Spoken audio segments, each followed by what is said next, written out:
Welcome to the Solo Shot Sports Podcast. I'm your host, Dom Manna. Happy Solo Shot Saturday. Man, it's good to be back. I hope y'all like the new setup. Kauffman Stadium out in Kansas City, to me, is one of the most underappreciated venues in all of sports. I love the crown scoreboard. I love the fountains. I love the atmosphere. And as it is nearing the end of its days, I wanted to pay tribute to it here with the new show layout. So you'll see other Easter eggs throughout. The signage will change, the scoreboards and things will change, but paying tribute to Kauffman this season, it's something that I wanted to do, and I hope that y'all will enjoy it with me here for the theming for this 2026 baseball season. It's fantastic to be back with you. Some things in life obviously are more important than podcasting, but I wanted to get back to this. I've been working on this for a little bit, the scoreboard, everything that is going to be part of this new iteration of the show. And I got my predictions out there, had to take care of some other stuff. And now I'm here back with you on a weekly basis. And I'm just so excited to talk baseball. And it's good because we can still talk about overreactions, but after about 20 baseball games, things are really starting to take shape. We're starting to get an idea of who these teams are. And while the first 20 games of a marathon 162 game season do not define who is good and who is bad and who will win it all, it does give you something to actually chew on and take in and say, well, is this a trend that can viably hold? Is this something that's a flash in the pan? Is this something that we really need to watch? And I think that that is the best thing about this early part of the baseball season. Some people say Easter, some people say Memorial Day, some people say June 1st as when the baseball season really starts to them. But to me, once you have 20-ish games, a couple dozen games in the can, you can really look at a sample size of multiple starts for all the pitchers and a bunch of at-bats for the regular players and really get a lens into how players are trending this far through the season. Now, as I said, it's still very early, but as we go through here, I think we will talk about some things on both sides of the league that are a little surprising or a little disappointing.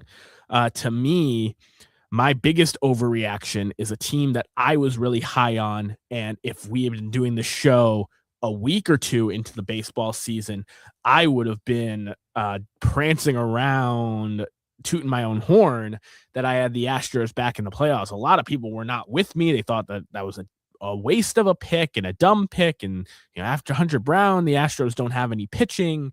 And, the lineup isn't what it used to be. No Kyle Tucker, no Alex Bregman, Altuve and Correa are older. But the Astros came out swinging to start the year. And they had Hunter Brown at the top of that rotation. Tatsuya Amai was looking like someone who was going to be a nice compliment. Mike Burrows, they had quality depth.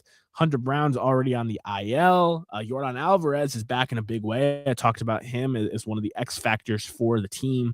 Having his bat back in the lineup is a big deal.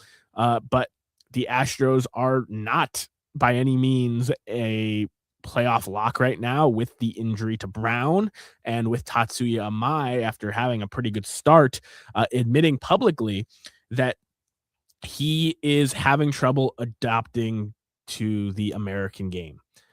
Both from a preparation standpoint, when meals are had, time-wise, cold weather, because everything's in a dome over there.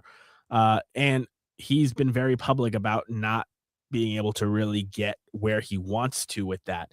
So that's been very frustrating to see early on. I still believe the Astros have a shot at being a wild card team, but the AL West has been fairly competitive to open the year. Mike Trout's having a really nice bounce back with the Angels, and Mike Trout some people are saying is completely back and is an MVP candidate. I mean, if you're just looking at his numbers, he's right up there with Judge right now.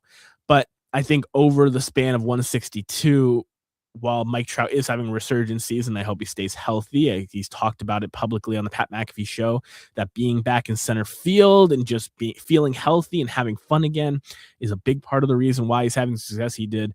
And that swing that he is transformed into that is really about pulling balls out of the yard. I think he's well back on track to hit 500 career homers. He's been moving up the all-time list in both home runs and WAR early this season. And it's just great to have Mike Trout healthy and the Angels being competitive. I mean, Zach Neto, a fantastic player. Joe Adell had a nice breakout last year. Kurt Suzuki, first-year manager. Are they going to stay relevant for longer than people expect? I think that that's definitely in play. Same could go for the Athletics, who people said the pitching is so bad and they're playing in a minor league ballpark. They're not going to be able to do it. They've gotten some pretty good pitching performances early this season and at one point had sole possession of first place in the West. Their lineup, I think, still isn't fully all the way optimized yet. Kurt's got off to a pretty slow start with the bat. He's been walking a lot, but not hitting the tanks you'd like to see. Along with Soderstrom and Butler and Rooker and all the great guys in that lineup. I think the A's are going to be relevant for quite some time during this season, even though I don't think they are a playoff team just yet. And the Texas Rangers, a team that I personally was following closely the last couple of years because of my boy Marcus Semien. He's no longer a part of the team.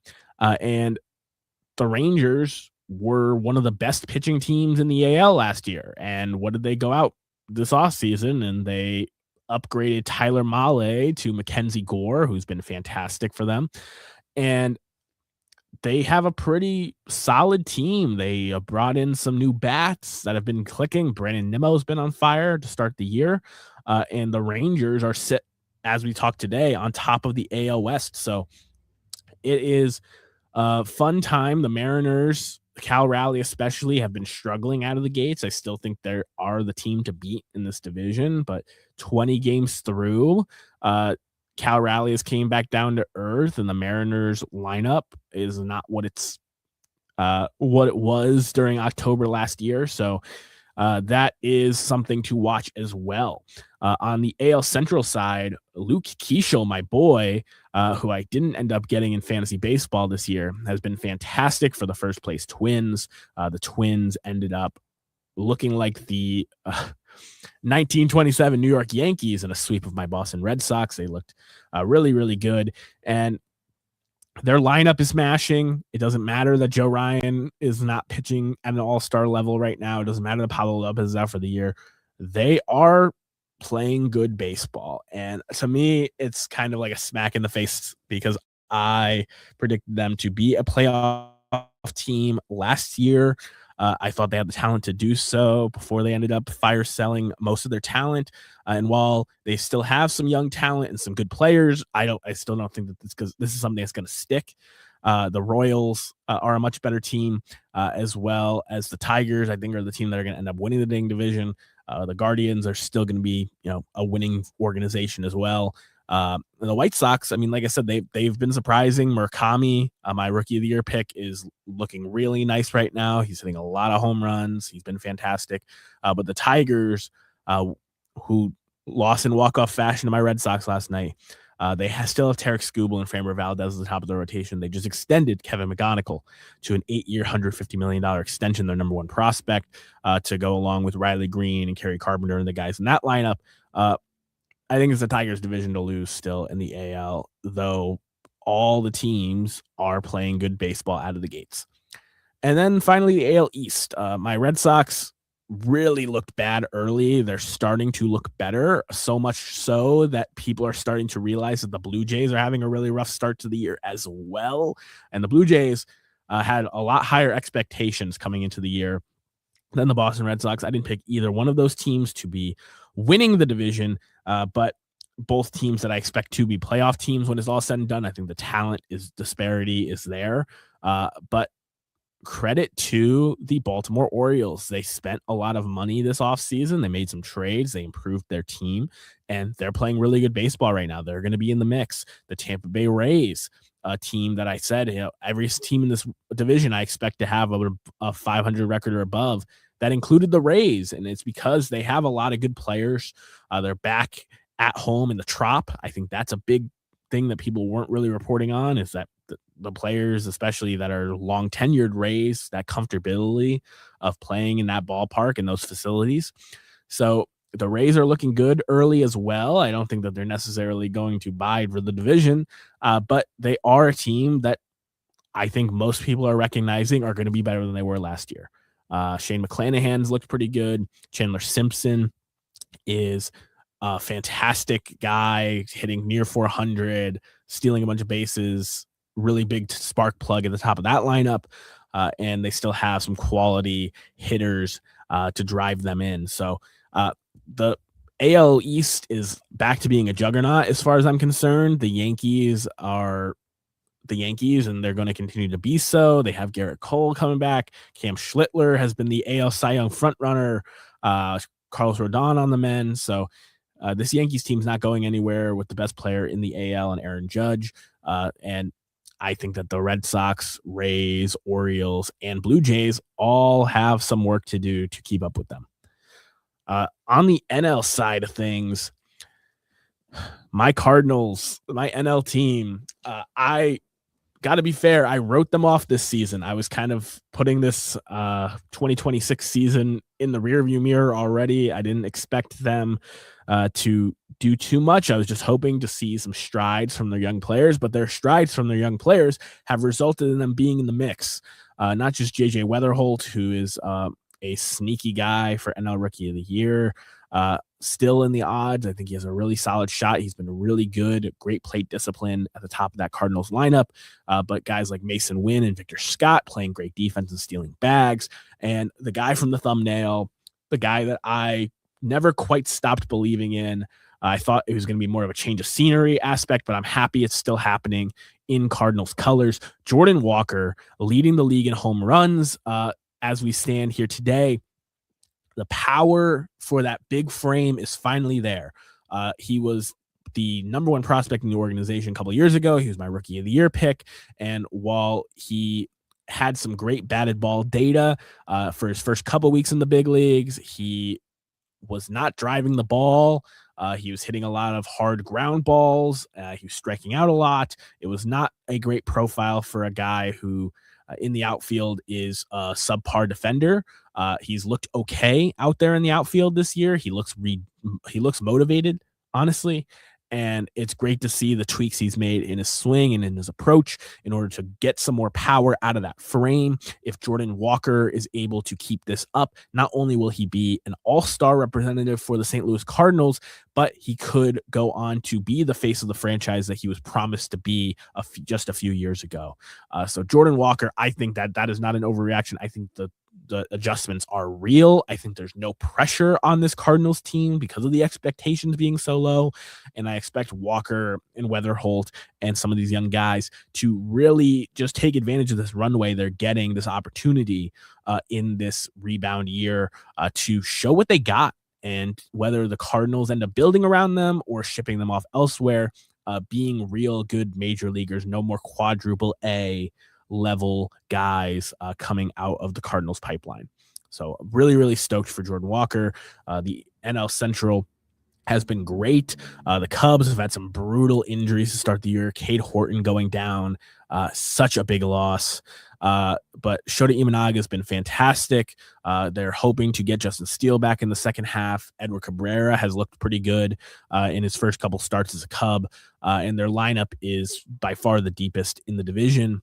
In terms of the Brewers, I still believe they are the class of this division. I know that right now they're behind teams like the Pirates and the Reds in the standings, but I do believe that it is their division to lose.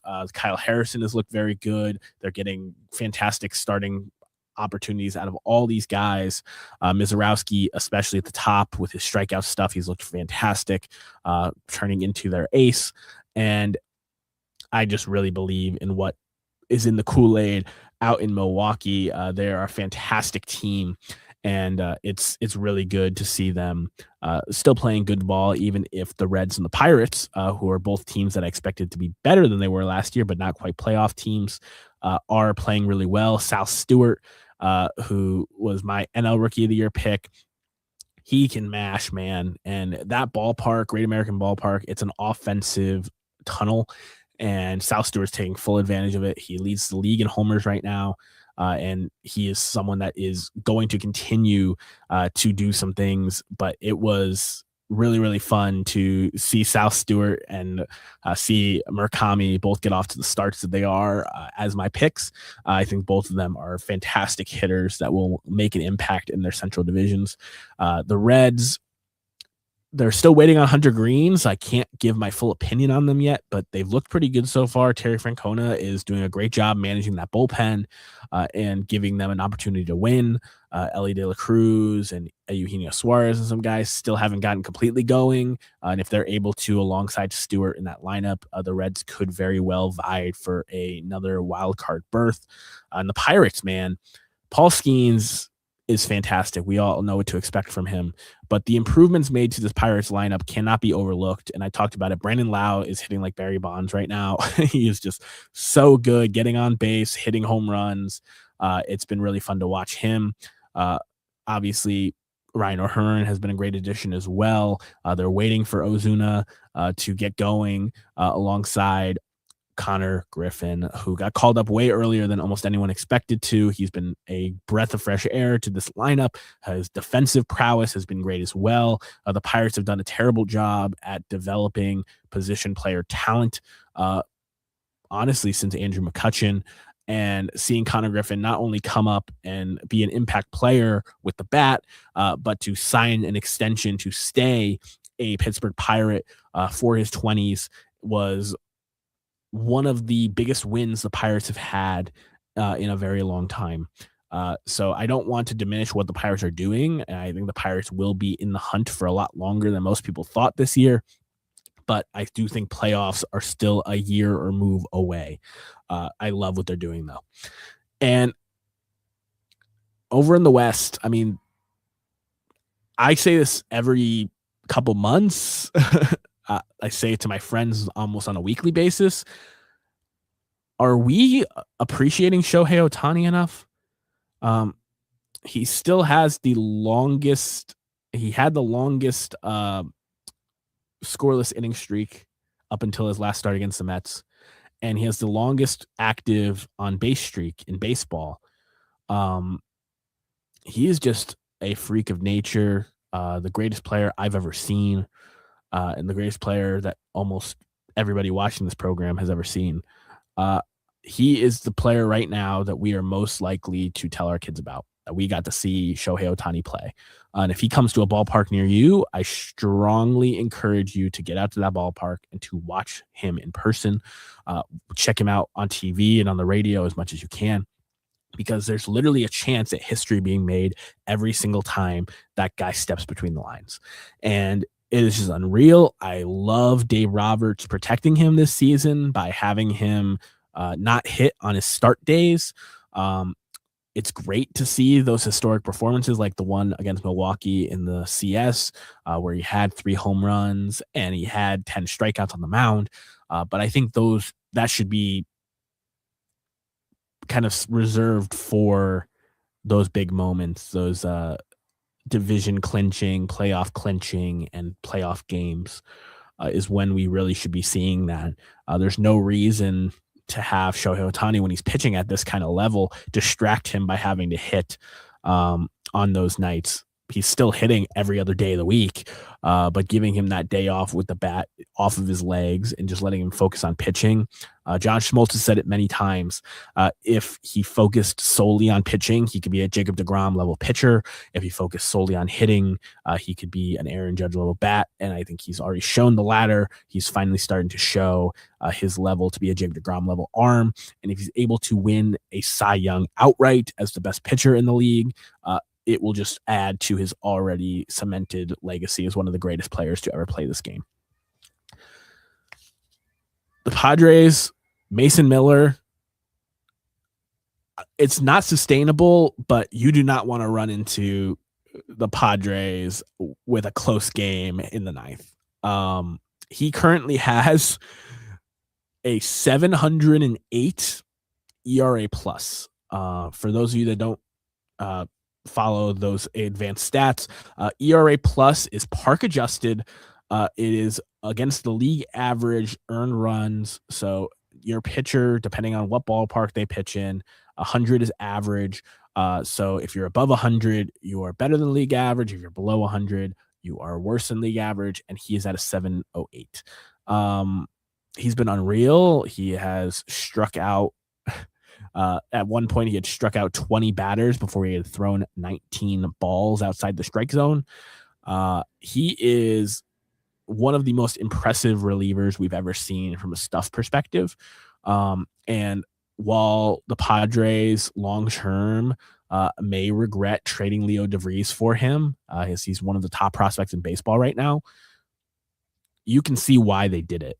The super pen in San Diego is real. I could not believe how many people were picking the Padres to miss the playoffs despite all the talent on their roster. And if they have a closer like that to help them win the close games, they are very certainly going to be a playoff team. The Diamondbacks have been better than the Giants to start the year, which is a surprise to me. And I think it's something that actually might continue. I know I picked the Giants to make the playoffs, and I still think that a rebound is coming as Tony Vitello finally gets acclimated to the locker room and to the Major League Baseball competition. But they've been really bad to start the year, and they just don't really have a lot of young reinforcements. I know right now Bryce Eldridge is sitting there in AAA hitting bombs, but he doesn't really have a role with the first base DH log jam. He's not going to get every day at bats unless there's an injury. So it's tough right now for Giants fans because Buster Posey is trying to win. He's actively trying to win. I think he's brought in a lot of great people, and the Giants are a team that needs to really step up and play some better baseball. The Diamondbacks have been surprisingly well played. Their bullpen usage has been great. Their lineup, despite Carlos Santana and Nolan Arenado looking very old on the corners, the rest of the lineup has stepped up and been great around Ketel Marte and Geraldo Perdomo. And even without Corbin Carroll, they're playing above 500 ball. If they continue to do so, they could be one of those teams that when certain guys come back, that they are able to make a push for that last wild card spot. So credit to the Snakes for doing their thing. And I think that that's what's beautiful about this sample size now with baseball is we can kind of look at how these teams are doing and the way they're winning games and their strengths and weaknesses. And we can make more educated assessments as to like where they're trending and why we believe in the trends continuing or coming to a halt. Now, here at the Solo Shot Sports Podcast, with the throwback down the third base line to this day in baseball history, and April 18th was a heck of a day to come back because it is absolutely stacked from McCarthy's first managerial game in the big leagues in 1899 all the way to 300th wins and 3,000 strikeout performances. The first game ever played on artificial turf was on this day with Don Sutton starting at the Astrodome. There's just so many great moments, but earlier this week, Major League Baseball recognized Jackie Robinson Day for the day that he officially broke the Major League color barrier and changed the game for the better forever. And it's so great to see all the players wearing 42 and the custom bats and the tributes the teams do at the stadium. But on this date in 1946, Jackie Robinson was the first player of the 20th century to play in an organized baseball game when he made his minor league debut for Montreal. He ended up going 2 for 3 with a walk, ended up on his way to a batting title in his year of minor league baseball. But this was so significant because not only was Jackie Robinson handpicked to be the man to break the baseball's color barrier, but for him to be the first African American player to play organized baseball of any kind, professional baseball at least, which obviously Major League Baseball ended up righting those wrongs and making the Negro Leagues and independent leagues Major League Baseball. But at the time, this was professional baseball. This was the highest level outside of the big leagues.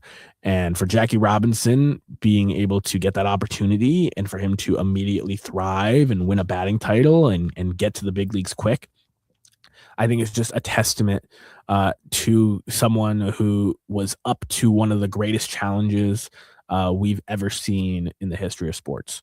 And Jackie Robinson is someone I have tremendous respect for. Everyone knows his story. People who aren't even fans of baseball know the name and what he did. But I think that there's so much about his story that is undertold. And I think that his season down there in Montreal and the things that he was experiencing, even on the minor league circuit, is truly something that gets overshadowed in his entire baseball story. It's often because of how star-studded and storybook and movie-esque his Major League Baseball career was. But on this day, he truly made professional baseball history by starting to break down the color barrier, even though he didn't officially do it until the next year in this month. Now, I've talked about the trends these teams are on. I've talked about baseball in general and how it's a marathon of a season. But for these teams, they now have a pretty good sample size. They're pushing towards a month's worth of games, and they really have to decide if they're going to stay planted in their plans of who starts where, who hits where in the order. Do we call up X player, send down Y player, or do we pivot? And pivoting could be as much as youth being called up and having that influx of energy added to a lineup or a rotation or a bullpen. It could be teams, releasing players or trading players. I don't think it's ever too early to have these conversations once you have a little bit of a sample size. And 20 games to me is a real sample size in 162 games. There's still a lot of baseball left, but you don't want these trends to continue for too long. You don't want to plant too hard into something that isn't sustainable, that does not look like it has the chance to do something. So I really hope that teams start to pivot. The Red Sox lineup last night really gave me some faith that they were willing to pivot some things and not have guys like Trevor Story and Caleb Durbin who are swinging that stuff way outside of the zone, having them hitting high in the lineup, having them be more middle to lower part of the order bats, and having a higher on base guy like Wilson Contreras at second. So little things like that can change the outlook of a baseball team, but also just making the move and calling up Connor Griffin. They could have waited till June to do that and been way out of the playoff push, but they wanted to sell tickets and keep people interested. But instead, they're saying, hey, we have Paul Skeens in his prime. We've signed some free agents this offseason. We're trying to do better. And the best version of this team has Connor Griffin as shortstop. I hope more teams have these realizations and really put their feet to the fire. It's the beautiful thing about opening day, I say every year, is every team's in it. Even if you're projected to have one of the worst seasons in baseball history, you're technically in it from opening day. And every team right now is still technically in it, as bad as some of them have looked, as good as some of them have looked. Not all these teams are going to be playoff teams. And it is going to be a wild ride that I can't wait to follow with each and every one of you every Solo Shot Saturday. Thank you, Orlando, Will, everyone who joined in the chat. I appreciate y'all. It'll be back on the weekly schedule here, and I'm really excited with the new layout and with this new baseball season to consume, to digest, and to give you my outlook on every single thing. I'm Dom Anna, and I'll see you guys next week.